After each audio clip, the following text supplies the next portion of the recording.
Apa hukumnya suami mempertanyakan uang belanja yang sudah diberikan kepada istri?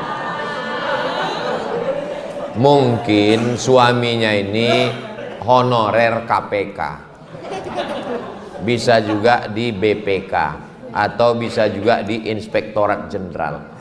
Jadi dia mau mengaudit lokal.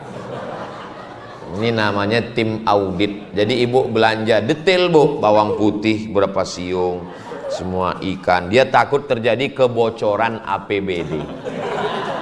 Jadi ketika dia nanya, kemana uang belanja? Ibu nggak usah marah-marah. Ibu jangan marah-marah, nanti ibu cepat mati. Jadi kalau dia nanya, mana uang belanja ini? Kalau tinggal kasih aja. Kenapa cepat habis? Naik semua pak. Gak usah, karena kalau dilawan dengan ngomong, laki-laki ini nggak mau. Kalau dilawan dia dengan ngomong, egonya naik. Oh, ini semua belanja, tunjukkan aja ini. Nah, kau tanya lagi, ku cucukkan ke biji mata.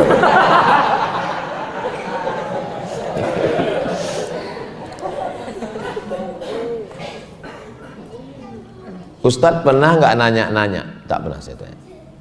Kenapa tak Ustadz tanya? Dia melahirkan anak saya.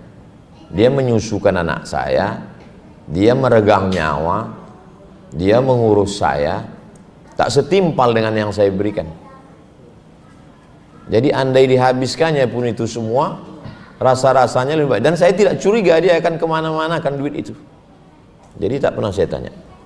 Tapi bapak yang bertanya juga tidak salah. Kenapa? Karena setan belum pensiun. Kejahatan bisa saja terjadi. Ingat, kejahatan terjadi bukan karena ada niat dari pelakunya, tapi juga karena ada kesempatan. Jadi bagi bapak yang bertanya, tentu dengan yang baik-baik. Ibu juga menjawab dengan data yang baik-baik. Sebenarnya kalau sama-sama paham, insya Allah, mudah-mudahan Allah melembutkan hati kita semua. Bagaimana caranya seorang anak supaya bisa ngajak orang tua yang sudah meninggal supaya bisa sama-sama masuk surga? Pertama, orang tuanya mesti sama-sama penduduk Matoa residen, sama-sama la ilaha illallah Muhammadur Rasulullah. Yang kedua, kalau sudah jelas orang tuanya la ilaha illallah Muhammadur Rasulullah, mungkin ibadah-ibadahnya ada yang kurang, maka kirimkanlah sodakoh untuk almarhum. Cari pondok pesantren yang kurang sumur bor. Assalamualaikum Pak Kiai. Waalaikumsalam. Santrinya berapa? 1000. WC-nya 3. Saya nyumbang WC di sini ya Pak, ya, untuk almarhum almarhumah supaya ngalir pahalanya sebagai amal jariah. Dalilnya mana? Dalilnya Sa'ad ini sayang sekali dengan ibunya. Dia datang menemui Nabi. Ibu saya meninggal ya Rasulullah. Apa yang bisa saya tolong? Sedekah, kata Nabi, sedekah. Apa sedekah yang paling bagus? Suqyal ma, memberi air minum. Langsung Sa'ad menggali sumur, dia wakafkan sumur. Nah, jadi apa yang kira? Hadiahkan pahalanya untuk almarhum dan almarhumah. Kalau amal-amalnya kurang, doa jangan pernah berhenti. Saya sampai hari ini tidak pernah berhenti mendoakan orang tua saya. Seketika ingat langsung untuk almarhumah, almarhum, al-Fatihah. Allahumma fir lahum warhamhum wa'afihim wa'fu anhum. Saya nggak hafal doanya Pak Ustadz, nggak usah kuat-kuat, nanti ketahuan kawan. Pakai bahasa Indonesia aja. Kalau ditanya kawan, apa doa kau? Tak usah kau urus doaku, urus saja doa kau, jangan urus. Masalah keputusan Allah, karena dialah alaihissallahu biahkamil hakim. Allah lah hakim yang paling adil. Merayulah kepada Allah di setiap malam Ramadan ini. Allahumma innaka afun karimun tuhibbul afwa fa'fu anni. Rabbil firli wali walidayya warhamhuma, sayangi mereka berdua kama rabbayani. Ya Allah, mereka menyayangi aku, mereka membesarkan aku ingin masuk surga bersama mereka. Tetap doakan mereka. Apakah memakai lipstik bisa membatalkan puasa? Lipstik itu di luar, kan? Yang membatalkan puasa idkhalus syai' ilal jauf, memasukkan sesuatu ke rongga. Lipstiknya memasukkannya ke dalam, batal puasa. Jadi kalau hanya sekedar di sini tak batal. Tapi pakai lipstiknya sambil minum teh es, Pak, ya batal lah. Hanya memakai lipstik dan lipstiknya tidak ada rasa, tak ada rasa. Karena yang membatalkan itu idkhalus syai' ilal jauf, memasukkan sesuatu ke rongga. Bagaimana cara agar terhindar dari penyakit ain? Ain disebabkan oleh mata. Anaknya ganteng, lalu saya melihat, karena melihat anak ganteng, anak cantik, muncul rasa dengki, hasad dari ain, dari mata. Datang setan menghampiri. Bagaimana cara menjaganya? Sandingkan dengan nama Allah. Ini anak bapak, iya ganteng ya, alhamdulillah Pak Ustadz, ini rezeki titipan dari Allah, doakan supaya anak ini soleh ya Pak Ustadz, jadi penghafal Quran gitu. Jangan. Ini anak bapak, iya kok ganteng, siapa dulu bapaknya? Air buah itu kan nggak jauh jatuh dari pohonnya Pak Ustadz, kecuali jatuhnya ke air dan dilarikan burung. Jadi selalu sertakan Allah. Bagus ya rumahnya, alhamdulillah, masya Allah, tabarakallah, doakan ya supaya dijauhkan dari musibah. Jadi selalu menyertakan Allah. Posting-posting juga begitu. Alhamdulillah sudah tarawih 100 rakaat malam ini. Bagaimana hukumnya jika suami tidak menafkahi anak, istri menelantarkan? Ibu waktu akad nikah dulu masih ingatkah bapak dikasih Pak KUA secari kertas namanya sirat ta'lik? Gak usah dijawab. Selesai akad kata Pak KUA, silakan baca sirat ta'lik. Jika saya meninggalkan anak istri atau menyakiti fisiknya atau menghina atau menelantarkan selama 3 bulan lamanya, lalu dia datang melapor ke pengadilan agama dan hakim menjatuhkan talak 1 kepadanya, maka jatuhlah talak 1 kepadanya. Itu namanya sirat ta'lik, untuk menjaga ibu supaya tidak terjadi ini, tidak terjadi. Jadi solusinya yang pertama, ibu panggil wali ibu 6. Wali kan 9, itu wali songo. Wali ibu ini bukan cerita wali songo. Wali ibu 6. Yang pertama ayah, yang kedua kakek, yang ketiga abang. Abang itu maksudnya kakak laki-laki. Yang keempat adik laki-laki. Yang kelima kakak ayah laki-laki. Yang keenam adik ayah laki-laki. Telepon semua wali. Halo wali. Datang kalian ke rumah. Lalu si wali tadi memanggil suami tadi. Suami, kalau ada kebetulan di antara wali ini yang tentara, yang polisi, panggil. Sini kau, sini. Kenapa kau telantarkan? Kenapa tak dikasih nafkah ini?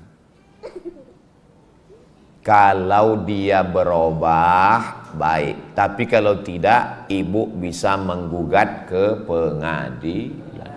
Tapi katanya kalau menggugat suami ke pengadilan nanti nggak mencium bau surga. Kalau suaminya baik, itu baru tidak mencium surga. Suami baik-baik digugat, itu baru tak mencium bau surga. Bergoncang tiang aras. Tiang aras bergoncang kalau ibu gugat suami yang baik.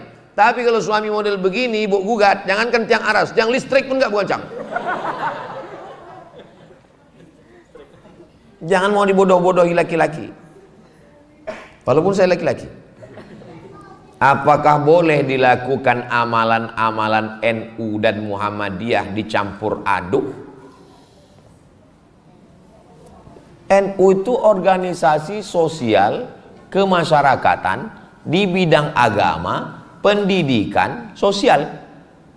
Muhammadiyah juga begitu. Muhammadiyah didirikan oleh Kiai Haji Ahmad Dahlan 1912. Nahdlatul Ulama didirikan Hadratus Syekh Muhammad Hasyim Asy'ari bersama Mbah Wahab Asbullah, bersama Mbah Bisri Sansuri pada tahun 1926. Enggak ada urusan sama amalan-amalan. Amalan itu pendekatannya fikih, bukan ormas. Nah, jadi tolong luruskan tentang masalah organisasi dengan amalan fikih. Bismillahirrahmanirrahim. Alhamdulillahi rabbil alamin. Itu kan NU Pak Ustadz. Itu mazhab Syafi'i, bukan NU. Itu mazhab Syafi'i yang diadopsi oleh NU. Gitu. Allahu Akbar. Alhamdulillahi rabbil alamin. Itu Muhammadiyah Pak Ustaz. Itu bukan Muhammadiyah, itu mazhab Hambali, diadopsi oleh Muhammadiyah. Karena kalau nanti baca imam nggak pakai bismillah, Muhammadiyah. Nanti pas di Masjidil Haram, Alhamdulillahi rabbil alamin. Loh, Imam Masjidil Haram udah jadi Muhammadiyah ini. Paham?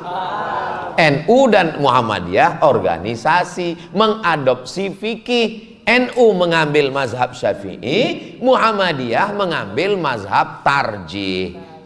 Mazhab tarjih namanya. Kadang-kadang mentarjihkan Maliki, kadang-kadang mentarjihkan Hambali. Nah, sebenarnya pertanyaannya, bolehkah mencampur mazhab? Bukan mencampur ormas. Saya luruskan. Kenapa? Ini kan pendidikan tuh adik-adik kita. Mencampur mazhab tidak boleh. Jadi pakai mazhab Syafi'i saja. Kenapa? Karena mencampur mazhab nanti bingung sendiri. Satu mazhab aja ribet, sulit, apalagi sampai campur-campur mazhab. Yang enak itu es campur. Jadi mazhab jangan dicampur. Tapi kalau kebetulan kita sholat di Masjid At-Taqwa Muhammadiyah, ya ikut aja. Saya ceramah di Masjid Muhammadiyah 4 tahun. Imamnya nggak pakai bismillah, bismillahnya sir, subuhnya nggak pakai kunut, nggak masalah. Tapi saya di masjid dekat rumah saya, ya saya pakai mazhab Syafi'i, karena saya mazhab Syafi'i.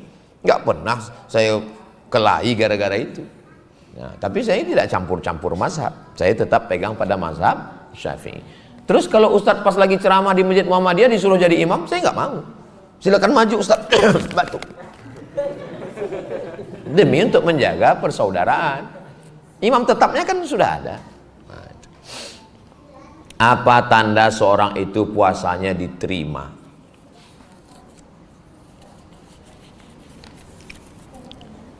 Apa tanda haji diterima? Apa tanda puasa diterima? Apa tanda umroh diterima? Oh, kalau orang hajinya diterima, pulangnya wajahnya putih gemuk. Tiba-tiba pulang satu putih gemuk, satu kurus hitam.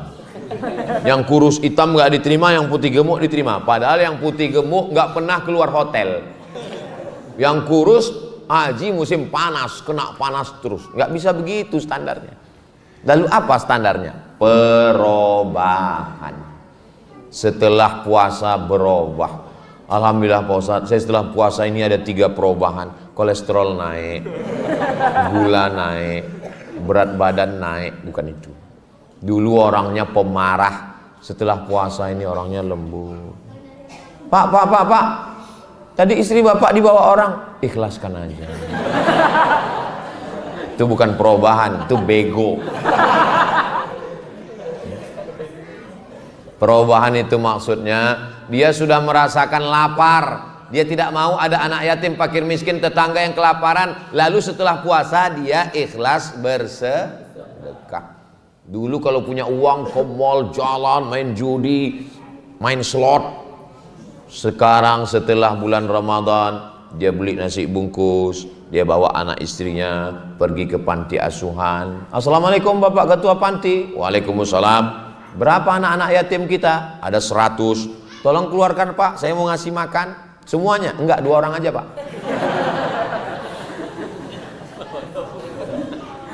Dulu Pak Ustadz sebelum Ramadan orang ini pelit, bakhil.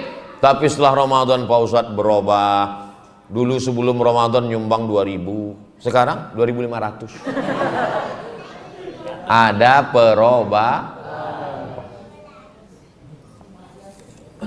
Dulu sebelum Ramadan gak pernah ke masjid, setelah Ramadan ke masjid.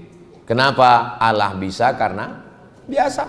Subuh ke masjid, tarawih ke masjid, witir ke masjid. Habis malam-malam i'tikaf 10 malam terakhir ke masjid. Anak saya sering nangis karena saya sholat fardu lebih dulu. Agar meredakan nangisnya, saya akhirnya sholat fardu lagi berjamaah dengannya. Apakah saya melakukan bid'ah? Oh, ini bacanya sebentar dulu ya. Anak saya sering menangis karena saya sholat fardu lebih dulu. Agar meredakan nangisnya, saya akhirnya sholat fardu lagi berjamaah dengannya. Apakah saya, kalau bapak sholat maghribnya 2 kali, sholat yang pertama di sini itu namanya menggugurkan kewajiban.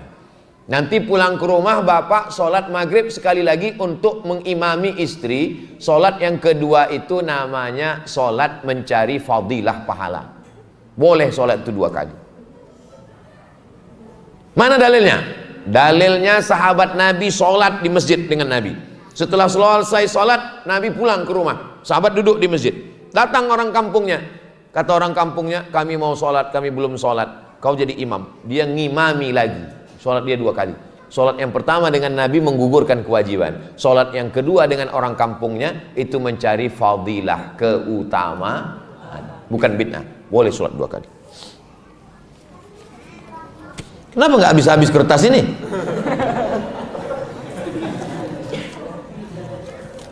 Kertas terakhir. Saya nama umur 12 tahun. Saya tak Masya Allah, anak soleh. Rabbana hablana minas sholihin. Mengapa Allah menciptakan malaikat sementara Allah maha dari segala maha? Iya juga ya. Kenapa Allah menciptakan malaikat? Mau nyabut nyawa, Israel. Mau nurunkan hujan, Mikail. Mau meniup sangkakala, Israfil. Mau membawa wahyu, Jibril. Mau menjaga pintu neraka, Malik. Menjaga pintu surga, Ridwan. Ada pula belakangan tambahan malaikat Jamal. Kenapa Allah menciptakan malaikat? Gini, saya mau ngajak cerita. Kalau sama anak-anak muda, kita pakai cerita. Ada orang kaya. Orang kaya ini saking kayanya, pembantu untuk ngurus dia sampai 10. Yang satu ngurus motong kaki kiri jempol aja. Yang satu pembantu asisten motong kuku kaki kanan jempol aja. Yang satu tukang korek telinga kanan aja. Dibuatkannya satu kamar khusus, asisten rumah tangga korek telinga lubang kanan. Yang satu tukang buka pintu aja. Pertanyaannya, apa dia nggak bisa ngorek telinga? Bisa. Apa dia nggak bisa buka pintu? Pejabat-pejabat itu nggak bisa buka pintu? Bisa. Apa nggak bisa dia nyetir? Bisa. Lalu kenapa begitu banyak orang? Dia ingin menunjukkan dia berkuasa. Jelas? Tak ada yang sulit bagi Allah. Allah tinggal innama amruhu iza arada syai'an ayakun kun fayakun, selesai. Allah mau menunjukkan dia berkuasa. Malaikat itu buka dalam Al-Qur'an, uli ajnihatin bersayap, masna 2 sayap, wa thulatsa 3 sayap, wa ruba' 4 sayap. Kalau dikepakkannya satu sayapnya, satu di timur, satu di barat.